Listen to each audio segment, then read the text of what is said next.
Chicken കണ്ടിട്ട് അതിൽ antibiotics കുത്തിവെച്ച പോലുണ്ട്. ഇതിനെയൊക്കെ വളർത്തുന്ന സമയത്ത് ആന്റിബയോട്ടിക്സ് കുത്തിവെക്കും. നാളെ നിനക്കൊരു അസുഖം വന്ന ആന്റിബയോട്ടിക്സ് നിന്റെ ബോഡിയിലേക്കാതാവും. അതല്ലേ അളിയെന്ന് ചോദിച്ചോ? എന്ത് ബയോട്ടിക്ക? പൊറോട്ടിക്ക. Parotta is actually very tasty. I know. Parotta കഴിച്ച സ്റ്റമക്ക് ബ്ലോക്ക് ആവും, പാൻക്രിയാസ് കേടാവും, ലൈഫ് ടൈം ഷുഗർ പേഷ്യന്റ് ആവാൻ ചാൻസ് ഉണ്ട്. എങ്കിൽ പിന്നെ നിങ്ങൾ ആ ഫ്രൂട്ട്സ് എടുത്ത് കഴിക്കുക, അതാകുമ്പോ കുഴപ്പമില്ല. ഫ്രൂട്ട്സ് എപ്പോഴും നല്ലതാടാ, സ്കിന്നൊക്കെ നല്ല വെട്ടിത്തിളങ്ങും. ഇതേപോലെ ഒന്ന് നോക്കട്ടെ.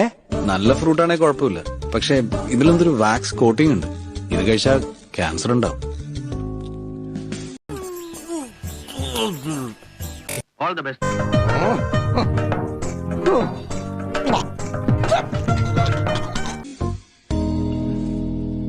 കുറച്ച് വെള്ളം കുടിച്ചോട്ടെ. ഞാൻ ചാൻസ് എടുക്കില്ല. നാശത്തിലേക്കാ നിങ്ങൾ പോകുന്നത്. ഞാൻ മിനറൽ വാട്ടർ മാത്രമേ കുടിക്കൂ. അതിൽ ശ്രദ്ധിച്ചു നോക്കിയാൽ കാണാം, എന്തെങ്കിലും ജേംസ് കാണും. ഇതിലോ കാണിക്കരുത്, അതിലുണ്ട് കേട്ടോ.